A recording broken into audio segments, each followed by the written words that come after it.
నిన్ను ప్రలోభపెట్టేది నీలోని భూతమే అని యోగులు అంటారు. బయట నుండి భూతం రూపంలో ఏదీ రాదు.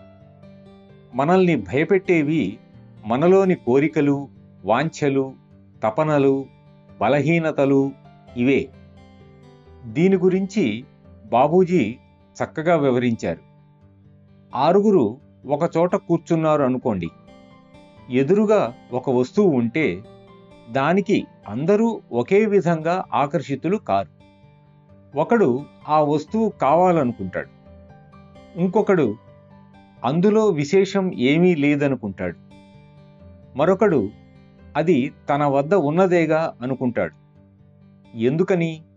ఆ వస్తువుకి ఆకర్షించే శక్తి ఉంటే అందరూ ఆకర్షితులు కావాలి కదా.